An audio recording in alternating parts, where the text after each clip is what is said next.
Okay, I'm unmuted now. Okay, welcome to Creativity in Counseling, Mental Health and Wellness Benefits for Older Adults.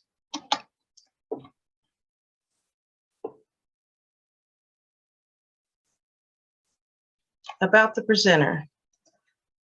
My name is Diane Porche. I live in Colorado.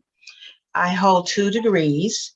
I hold a bachelor's in fine arts, and I also hold a master's in clinical mental health. I am a doctoral student at the University of National Louis University.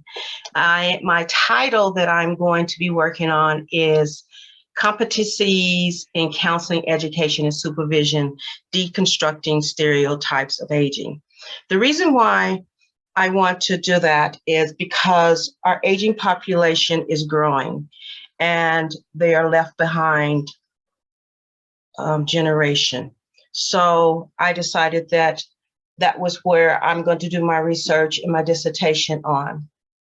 As far as what I hope to gain from that, I hope to gain information on how to help our counseling profession be more aware of what we need to offer our aging community. I am going to now allow my co-presenter to introduce herself. Hi, everyone. I'm Dr. Angiemil Pérez Peña.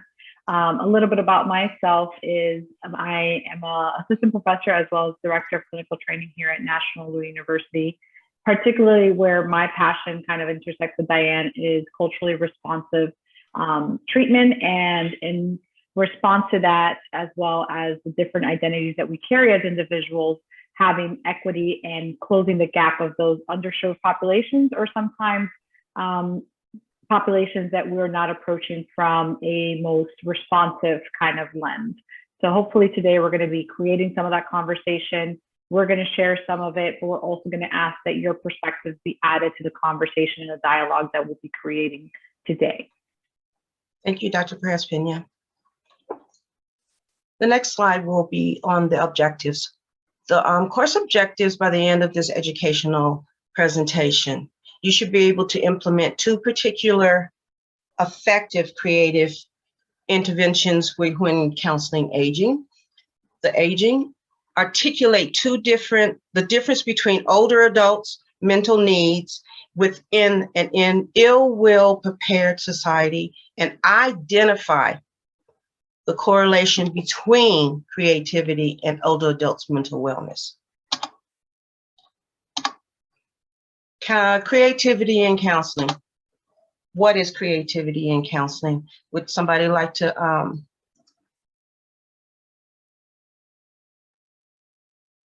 have an input on that?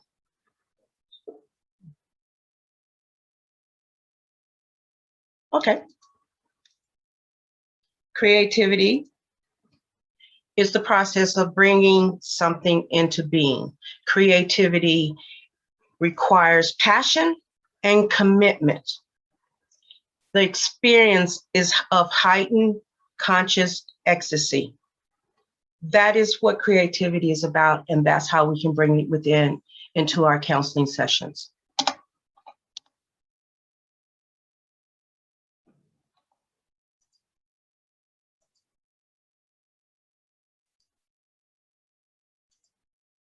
Counseling. The therapeutic benefits. There's always an advantage to creative thinking when we're talking about our clients, whether they're young or old. But when we're talking about our older adults, we have to come a different way. We have to use different inventions so they can become engaged. So one way of looking at it is reminiscence, because our older generation, that's what they do when they get to a certain age. They reminisce about their past. So we can help with problem solving, also journal writing, and having them involved in writing a journal during their process. The counseling process relies on us. We have to learn how to think quicker and be in the moment. That is key. Being in the moment is key, and building a relationship, because building a relationship with the older generation is a lot different than building a relationship with younger generation. And we must learn to explore, experiment, and enter the unknown, which will cause us some type of anxiety. Reasoning. Breaking down ageism. Why? There's an impact. There's a rapid growth of the aging population. By 2060, there will be 98 million baby boomers. Every day, 10,000 baby boomers turn 65. Impact? Of course, there's an impact. There's going to be an impact on us as counselors. There's about 20% of all Medicaid beneficiaries, just say 13 million of our older Americans, that suffer with mental disorder. Yes, but yet mental health only spends 1% of the funding. And that's a warning sign for us. How are we going to be able to keep up with these baby boomers that's coming in, that's going to be over 98 million? Are we equipped for that? No, we're not equipped for that. The reason why we're not equipped for that is inadequate funding, lack of interest, and lack of training. So how can we improve that and break down aging? Is through 4 domains. The first domain is counseling education.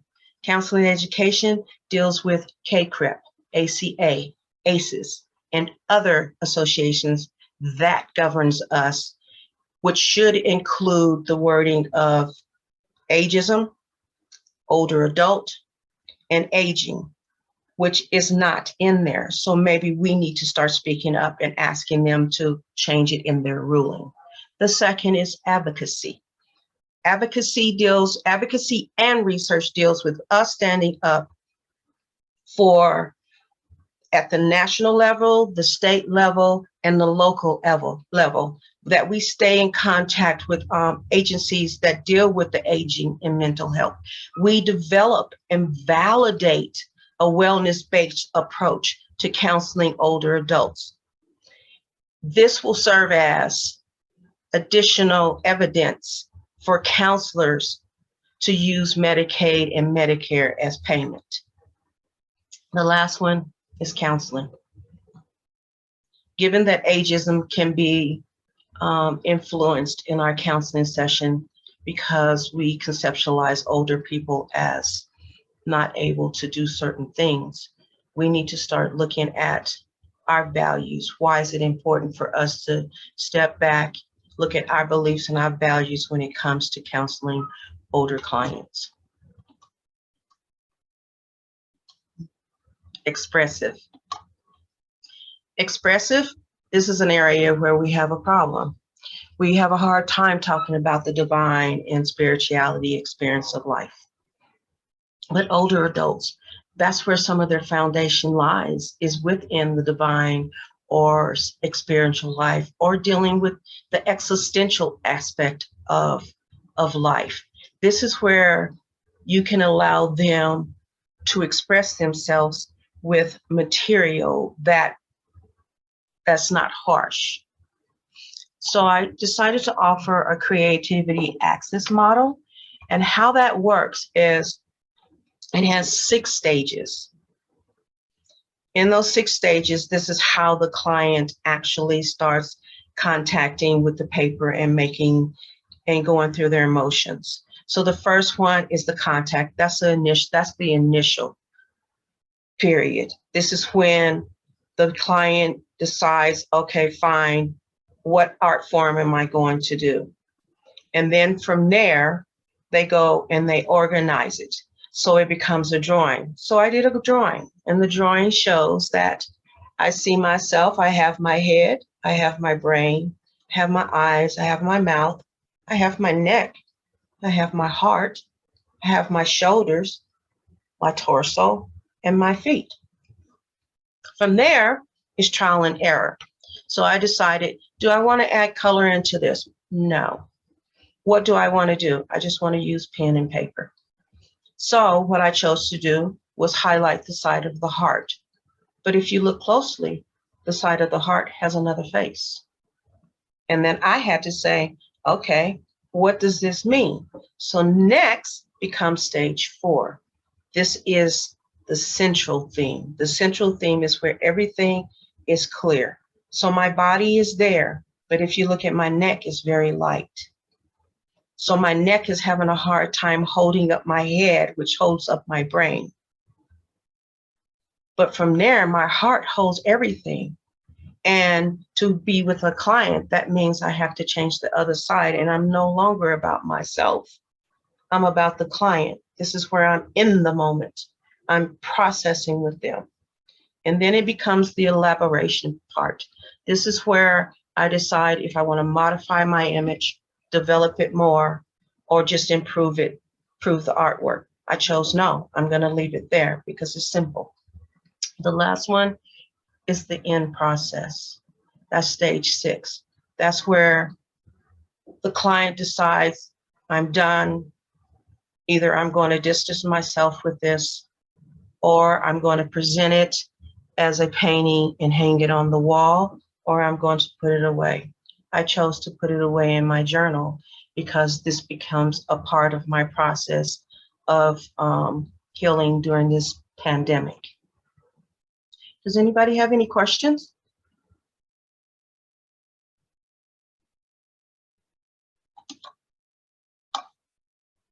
The next one is approach.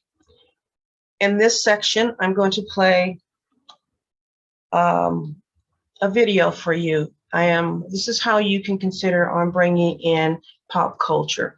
Pop culture is something that we shy away from. And when we shy away from pop culture, we shy away from using different techniques to offer for our aging population. Has anybody seen the movie Up? Escape! Oh! Wait.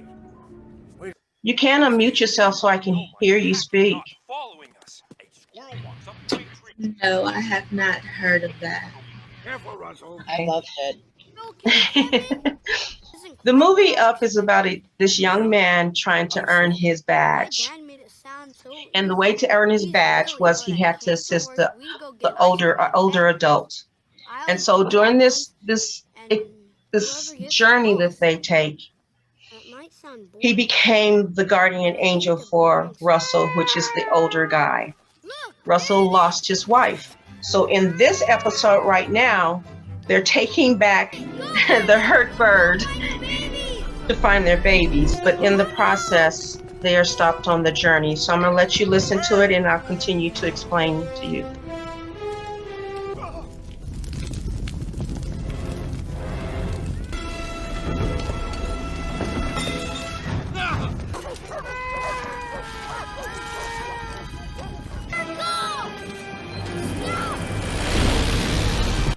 So during this episode, they have to put out the house. The house holds all Russell's remains. His wife has passed on, and now he's angry. And so he's angry at everybody. Bad dog! You assist me or not, I am going to paradise. And paradise for him is where his wife is. And where his wife is in heaven.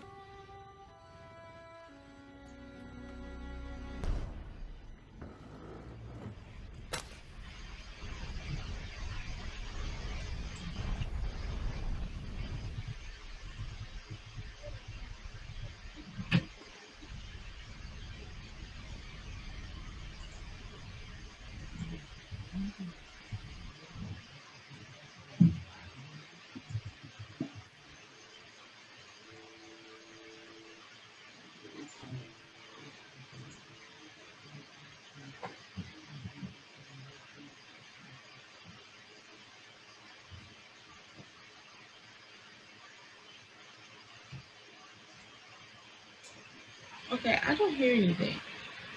Oh my God, you can't hear it? No, we could hear it. Oh, who can't hear it? Shawnee Watson. I was hearing it at first, but now I can't. There's no sound right now. It's just a picture. I thought you said, Okay. Well, some people said that they can hear it and some people said they can't. Escape! Oh! Wait. I think that's a good place, though, Diane, to pause Stop it it and just right kind here. of. Mhm. Yes, I'm gonna stop it right here. So within this scene, Russell finally makes it to the promised land. And the whole moral of this story is Russell is trying to join his wife. The purpose of the balloons being on the house is it taking him to the promised land where he can be there. But the whole purpose is for Carl is actually his wife helping him along his journey so he can end it in heaven.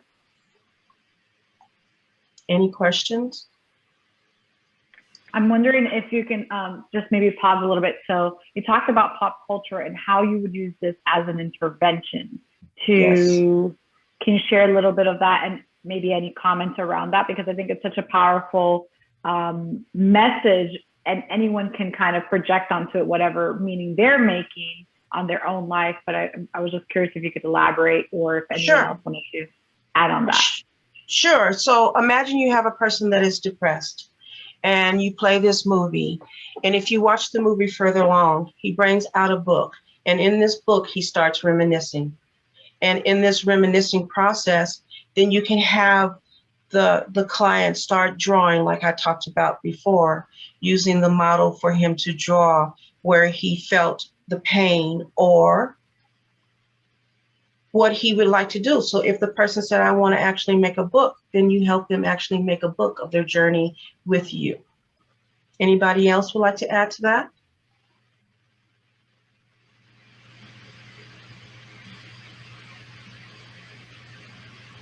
Dr. Pérez, would you like to add something to that?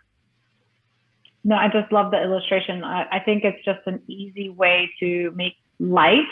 Like it's a way to bring a theme that's very existential and deep, like someone talked about in the chat, but do it in a way that it kind of allows the client to see themselves in a lighter way or externalizing and work through it that way. So I think it's a great tool of bringing this creative kind of pop culture video or something that seems so sweet, cartoon-like, to explore some of those deeper, maybe heavier existential themes that are harder to sit with. Okay, thank you. So next in the slide is the teaching benefit. The teaching benefit is where, as counselors, educators, we can start stepping in and offering ways to bring in creativity into our profession. So on the counseling level, creativity becomes a fun, playful way for the client to express themselves. It also takes them into the unknown, which also takes you into the unknown. And then you become sensitive of the client's feeling and the client becomes sensitive of others' feelings, which in turn will help this older adult learn that, oh, maybe I can go out and socialize. Maybe I can go and build friends. Maybe I do need to start exercising. The next one is counseling educators. So learned. So as a trainee, it is rare to have creativity brought up in the courses.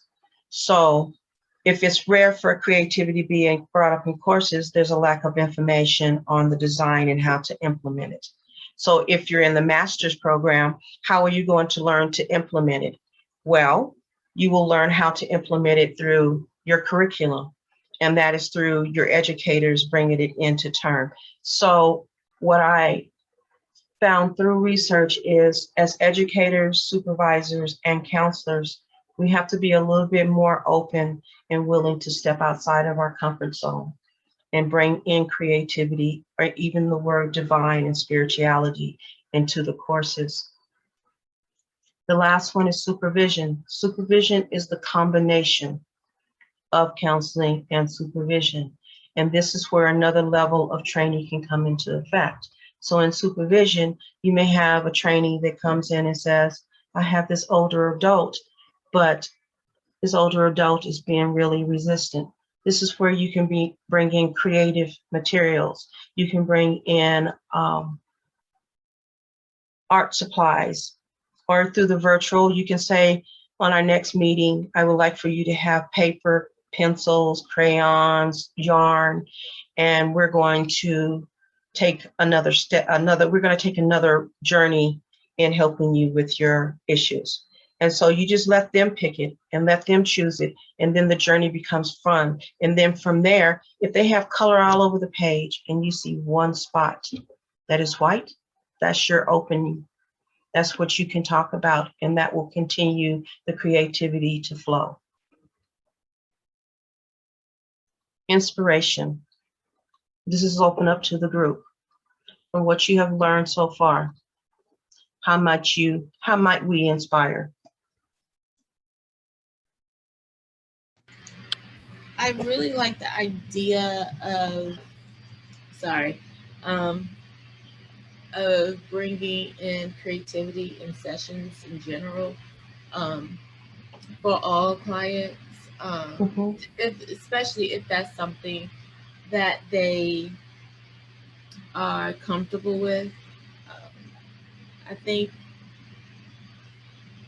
my one hesitation, especially with older adults, especially older men, and you ask them, and I know it's not for all, but for those that are like older and who are resistant to, let's say, coloring or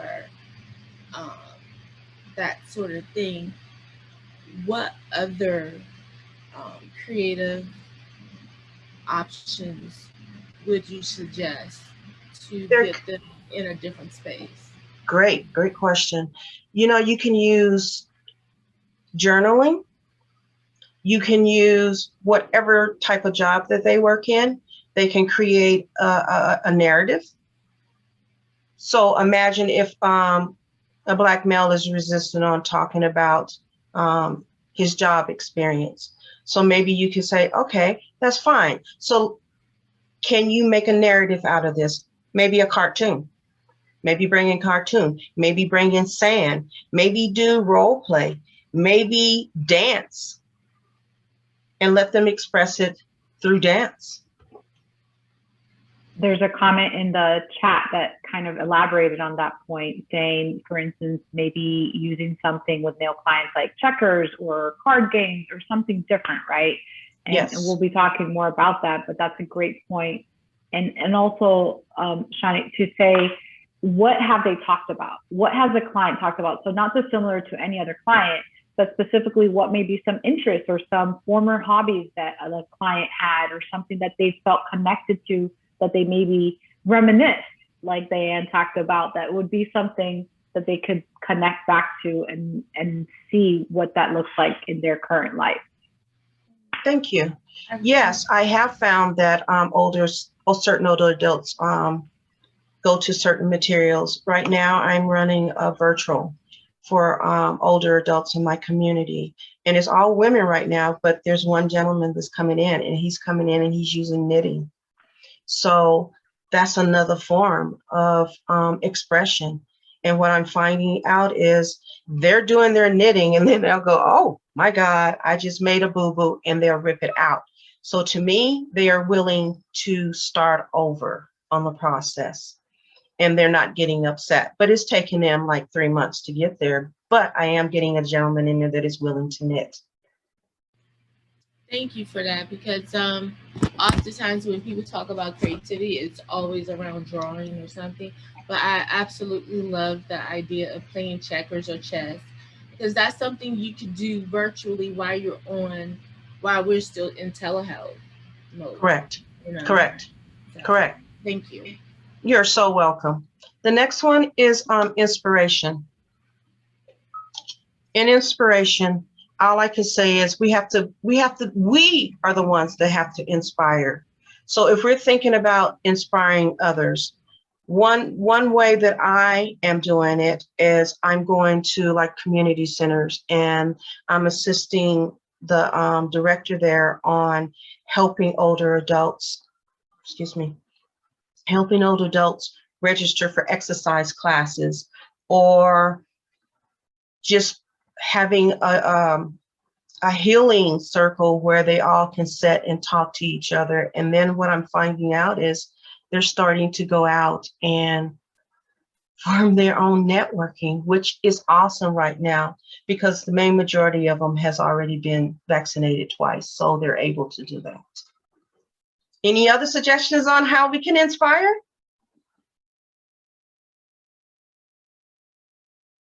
Someone said in the chat that they participate, and I think that's a great place, connecting with the activities that you maybe want to inspire. Yes, it is like a clubhouse model as well. So the vision is the next one. And in the vision is what I would hope that we could bring to help older adults pursue new creative beginnings of their own lives. And so that's what I said by enrolling them into classes, joining art performances. So there's a performance center here that older adults can go to, older, young, whatever, but older adults go and the younger mentor them. And I believe that this is awesome. So they're putting on a performance next week, and I'm going to go and watch it. So that to me is the community is realizing that they need to support their older and wiser individuals that live within their community. Imagination. I see creativity involves the ability to transition traditional ideas, like we're talking about sing-alongs or storytelling. Yes, those are very creative ways to bring it in. Changing the rules around where we're not so rigid, because we can become very, very, very rigid when we're counseling. And how about this? How about we go inside of ourselves and find methods for us to stay connected and for us to stay mindful of older adults' interpretation? Because if we don't be mindful of their interpretation and we lump them in with everybody else, you're performing ageism. And that's what we need to understand what that word means, is we cannot lump them in with everybody else. Now, coming back to the concept of creativity in our profession, I do think that we all need skills to become a more effective counselor. We must explore different ways of teaching, of grabbing attention, maybe even looking more at a constructive way of bringing learning into counseling, education, supervision. But the main thing is we must stay in the moment, and we must stay in the moment within us and within our clients. Heather, you made a point about daydreaming can tell a lot. Daydreaming tells a lot. I noticed that my mom daydreams a lot. And so all I do is take and place some crayons and some paper in front of her. And I noticed that she'll just pick it up and she'll just start drawing. And then she'll tell me about it. So to me, that's how I'm learning how to help and blend in with my clients. The treatment, the benefit of it is it opens up channels that are limited and uncertain. So when we regularly do regular counseling, we're on this thing that blah, blah, blah, blah, blah. We're going to hit it here. We're going to hit it here. We're going to do this and we're going to do that. You have to step outside that box when you're with the older adult. You're going to have to say, and you can't get frustrated because you're going to have to change your thinking. So the circle of caring, this is something that we can work with. The circle of caring is about empathy, activity, felt, and recreation processes. So if we stay within the empathy and do not move into the active and the felt and the recreation, our clients will never improve, especially our older clients. And this can be even tried on resistant clients. They're not going to move. We have to move with them. We can't just stay in one spot and say, I'm going to be empathetic. It's about existential. It's about talking about anxiety. It's about talking about the fear. It's about talking about death, because you're definitely going to have to talk about death with older adults. And that's where we need to be comfort. So this is a model that is awesome to use and to research. The last is creativity does help with depression. It offers the clients clarity, mental clarity, because they're visually able to see what they put on a piece of paper in their own, through their own hands, use their own mind and their own thoughts and their own experience. Then that increased awareness of, yes, maybe I was mean and maybe I am hateful. And that was like Russ in the movie, that he got really mad because his house was burned and he took it out on the young ones.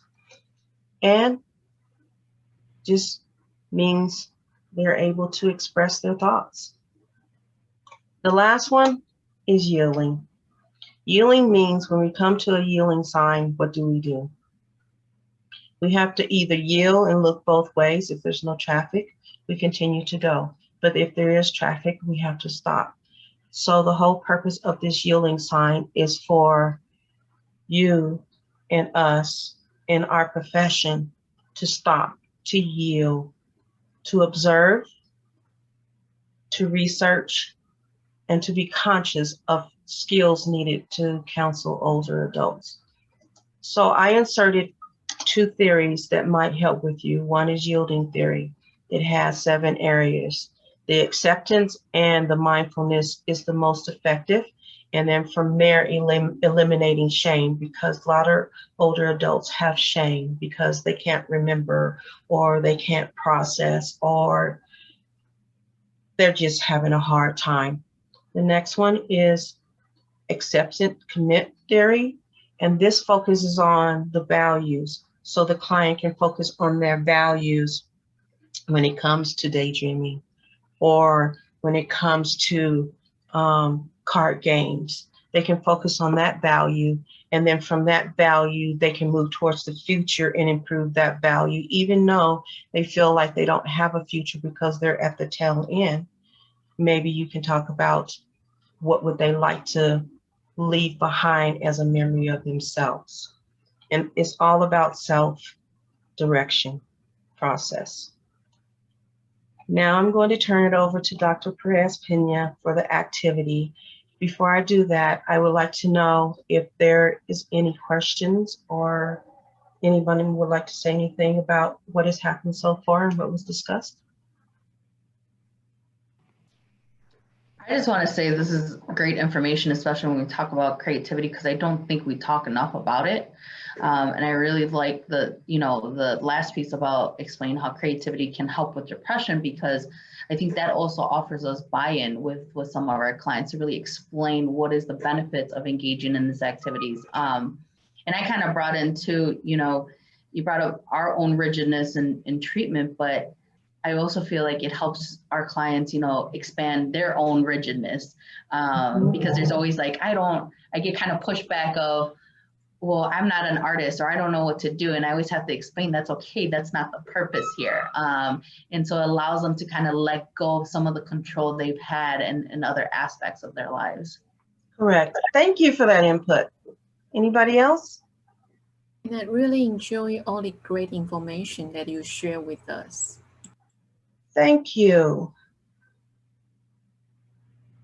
I think Heather, I think it was in the chat, Heather said something about redefining creativity to deconstruct, like anything that's deconstructing or reconstructing. I love that simplicity. So I think sometimes, to your point, Jessica, sometimes people like hear creative and they're like, oh no, I'm not creative, because they have this idea of who they are and what they've been, especially if you're older and you have been either by necessity or by just life circumstance put into a certain identity. It's really hard to suspend that for a moment and try something different, try something new. So I think that's a great point of like how to get client buy-in is also important. Sometimes that could be wording, shifting the wording, or just doing it in a way that is doesn't intimidate the client. It doesn't seem like such a big leap. So remembering that.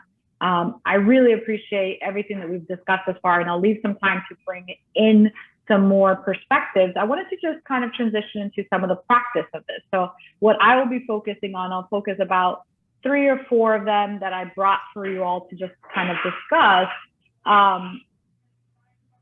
And I will just kind of share what those are in this moment. So for instance, one of you, I think someone mentioned about like telemental health. And in telemental health, we've had to transition some of our techniques to online. But one of the things that I would propose is that after COVID, whatever normalcy looks then, there still is something that has been learned through this experience, that telemental health is not only necessary, that it could be effective, and that it does have meet the needs of individuals that potentially, for instance, have different abilities, and driving to a counseling session may not be most effective for them. Or if you're working with an older population, having the telemental health might actually be beneficial for that population. So in considering that, I'm going to present some online versions of things that maybe we would think of to do in session. So one of the things that I have in my desk here is I have a little sound bowl. This is something that I like to play around with when I need a fidget. I have my own little fidget kind of area in my desk, and that's something that I would start a session with. So I will play it so that you can see that you can hear it. In fact, even in this telemental health, if we were doing this as a telemental health, is that you can hear what the sound sounds like. So I would say something like, before we start our session, I'm going to address Diane since she's my co-presenter. I'll say, Diane, before we start our session, I'm just going to have us ground ourselves. You know, you may be coming in from a different activity, or you may use your computer for other activities. So for me, it's really important to start with an intention. So I'm going to just bring us to our breath, and I'm going to sound the bell. Anytime that you hear the sound, I want you to take a deep breath in, and then hold it, and in the silence, take a deep breath out. So taking a deep breath in, following the sound, and then taking a deep breath out. And I would do this for a few breaths to ground ourselves, something similar to box breathing, without having to necessarily define it in this moment, or maybe I've defined it in a previous moment. And this is a practice that we can do simply by bringing music or sound or some type of sound music that helps the person, the client, focus on something else, focus on their body, focus on the sound. And just like that, we've introduced something creative that allows for a different access point to the work that is going to be in the session. So that's the first example I will bring of something simple as bringing a sound bowl. Maybe it's a music, maybe you're instrumental, right? Maybe you yourself have the talent of music. Maybe that's something you want to bring. Maybe it's something that your clients have. Is that something you want to invite? Is there a music you want to share? Is there a song you want to start our next session with? And similarly, as we would give homework, we would assign that opportunity for them to bring something of themselves into the session. So with that, I will transition to a different activity that I want to share. Similar to what we do in sessions, I brought you all a free online version, so it's more limited, of a sand tray. So this is a activity that you can do as a check-in. You can do this as a miracle question. You can do this, for instance, I would do this to say, hey, Diane, you know, as our activity for checking in today, I wonder if you want to play in the sand tray or do a representation of how you're feeling today. And this could be something that, right? And then you would give them, we would be seeing the same sand tray, and they would play with their sand tray as they share it. Of course, this is going to take teaching. And part of the thing that Diane talked about was patience, right? With any new technology, with any technology, regardless of age, not assuming that everyone is going to pick it up as soon as you put it out there, right? So it might take introducing a scaffolding version of the activity. So you may start with just a question of, how are you feeling? And that's all that you ask, and you let them work with this. Next time they use the sand tray, they're more familiar. Maybe you use a more complex question that you want to explore with the sand tray. Maybe we use a miracle question at some point, and here is a dollhouse version. For instance, if someone was struggling with depression and they weren't expressing a lot of motivation with cleaning their house or some of these symptoms of depression, I might ask them something like, will you represent in this dollhouse, if you could wake up tomorrow and your house would look exactly how you would want it, what would it look like? And let them play around and express what their ideal solution of their circumstance would be. So again, they've been doing this for a while. Maybe we're building on the skill of using an online version of a sand tray or something to this effect. Okay, so those are two. The other one I wanted to bring was, if you've heard of Padlet, there's many creative ways to use Padlet, and this is one of them. So I'm going to copy the link board here so that you all can click on this. I'm going to put it in the chat and see how you are able to use interventions that we are familiar with more creatively used online on telemental health. So this is a version of what I would do. A lot of times older populations are making meaning of their life. They're coming to terms with what their life has accumulated to. So a timeline would be, what is your meaningful, represent in this timeline all the meaningful things that have happened in your life that have made your life meaningful, right? I'm not putting a parameter to what meaningful means. It's up to them to define that.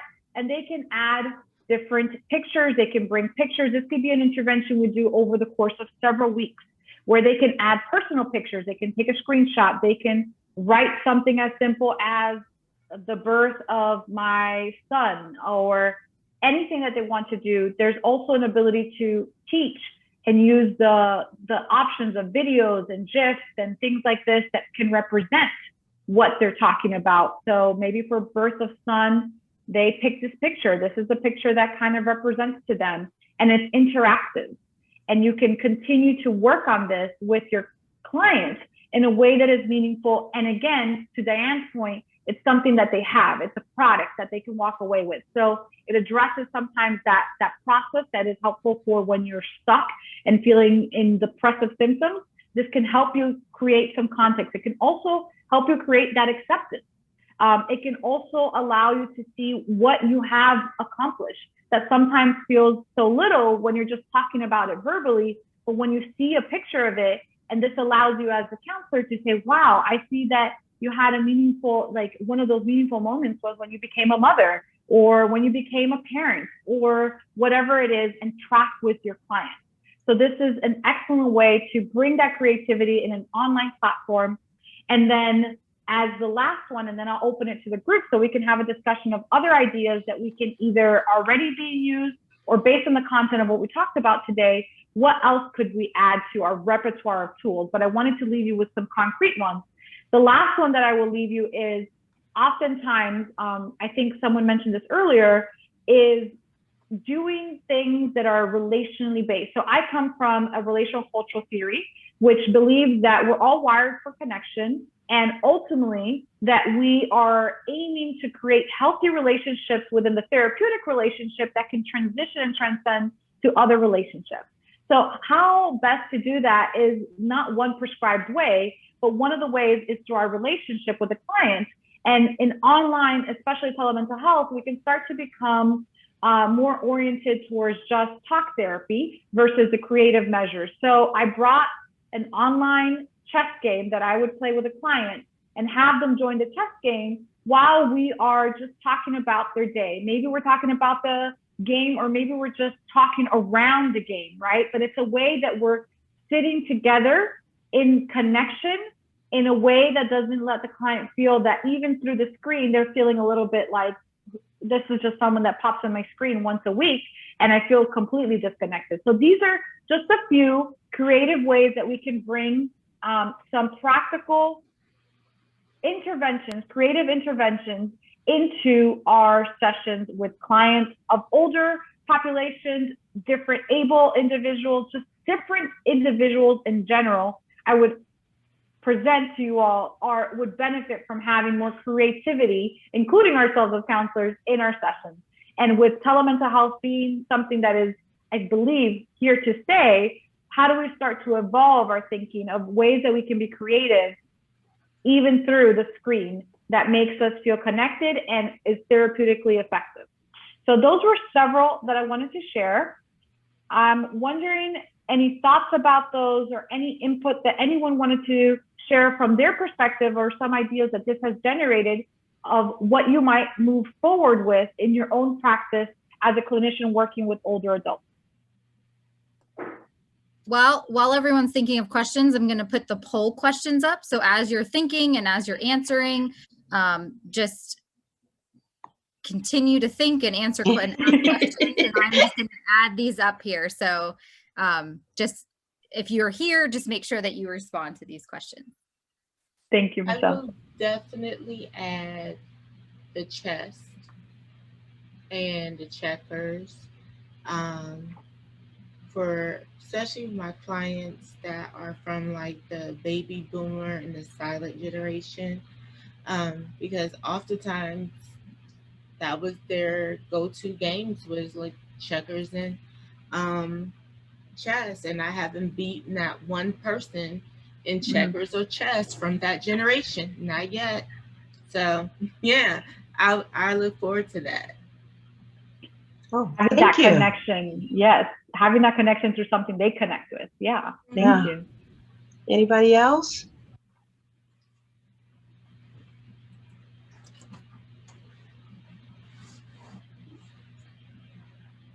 What are some creative ways you are planning or intending, kind of putting it out there, right? These are your intentions, your intention to take into your practice, specifically working with older adults. And I also appreciate the dollhouse sandbox, because I knew about the other sand tray, but I didn't know there was a dollhouse.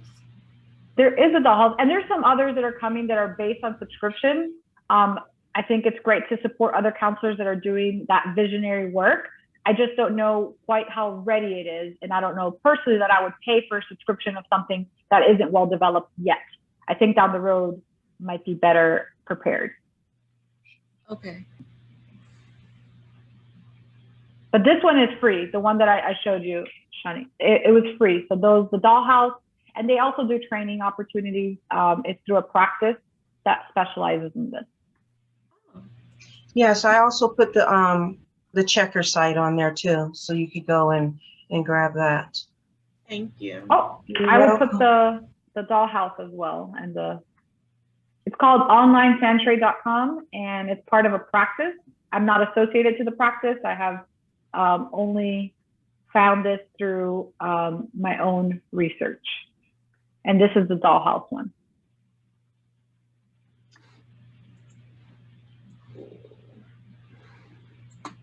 The discussion is still open if anybody else would like to add to it. What you took away, what could have been added.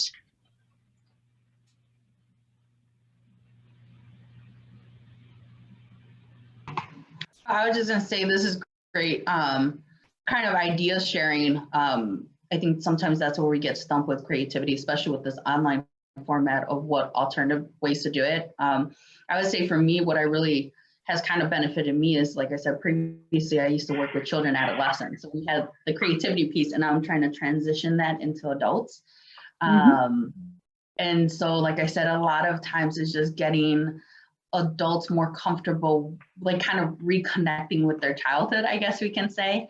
And so I really just try to normalize it, or kind of implement parts and pieces as part of regular treatment. And so when we're actually more dived into a creative intervention, then it's a less intimidating, because I'm either using visuals or kind of drawing out even explanations or things like that, so that when we get to that piece, it's normal to have pen and paper out. Correct. You can even use the yield sign. Just make a yield sign and allow them to put what's in there, or a stop sign. Just have a shape of a stop sign and let them put the images within there. Thank you, Jessica. And I also love what you said, Jessica. Like, but one of the things that I think is, like, that's just one of our notions. As a society, we think as we get older, we play less, but there actually is a lot of research that how that impacts us positively when we do play, when we do loosen up. But to your point, Jessica, it is hard, right? Because if you've been an adult for 50 years, 60 years, that is your predominant role, your identity. So peeling that back is going to take intention, and I think buy-in, and I think patience, and just unconditionally providing that space without shame, which I think, Diane, you mentioned, of making sure that we destigmatize the process. If you want to, you can. If you don't want to, you know, that's fine. Right. Or try something different. It's like climbing steps. If you stay at the bottom step for a length of time, that's fine. You know, it may take 3 to 4 weeks before they make that first step, but that's a first step. And I love, there's 2 comments in the chat. So Jamie said, creativity stimulates the brain and can improve cognitive processing. That is really key. And I think that's another buy-in. How do you share psychoeducation of the different parts of the brain to just kind of facilitate some of that buy-in? And then Nina said, regarding the client leading the choice. And I think that's such an instrumental way of making sure that you're relevant by having the client tell you what they're interested in, what would be, like, again, using the miracle question or some sort of it. If you woke up tomorrow, what hobby would you like to have? Or what creative, like whatever kind of contextualization you want to do, but it helps them identify versus you say, I think you should pick up, you know, I don't know, whatever, knitting or something. That is my interest. That might not be their interest. Correct. Yes, correct. I'm looking at the polls right now. I'm glad that we hit all the points that we said that we would hit. And I'm hope. I was gonna say, should we share it? Diane, do you want to share the last slide so you can have our emails there in case there's any further conversations? Sure. Sorry. I have a question. Have you all ever used this in a group setting, like creativity in a group setting online? I have. Okay. I have used it, and it really works because I allowed them, I give them like maybe 30 minutes to create. And then when they come back in, it's like, I'm not the one that's running it. Actually, they are. And then it seems like they open up more about what their image was about. There's a comment in the chat that I really appreciate. Jennifer said about childish and creativity. Sometimes creativity for older adults, they equate childish. And I think that's a really good point as far as like that vulnerability of feeling too vulnerable. So it's something about normalizing, having to normalize and just be patient, right? Making sure that in some sense, you're asking them to give control up by giving up their adult self and tapping into other parts of themselves that maybe are more, you know, young versions of themselves. That could be scary. Correct. It can be. And some of them really hesitate on doing it. And you just allow them to take their own steps. You're just going to walk beside them, not walk in their shoes, but just walk beside them. Maybe every once in a while you may have to put a hand on the elbow, but the process is to be in the moment with them and to experience it in all aspects. The slides up here for giving our email address, if you want that. I am going to stop slide sharing as of now. And I'm going to ask if you would like to add in anything else with the ones that are sitting in on this that's examining us, like to speak. I think we're actually close to time, so yes, it might be the time where we just thank everyone. Thank you, everyone, for being here, for being part of the conversation. Thank you, Diane, for leading this conversation. And I think we're leaving with a lot of questions. And I hope that, I know that, Diane, when you share this with me in your interest, you wanted to create more interest. That hopefully this creates more interest and that you will go and take this into your own practices and see how you can have an influence as well as an impact in the older communities and the aging communities. Yes, very so. Thank you, Dr. Pérez Peña, for your input as well. Thank you, everyone. Thank you. Thank you. Bye-bye. Hope everyone has a great day. Thank you.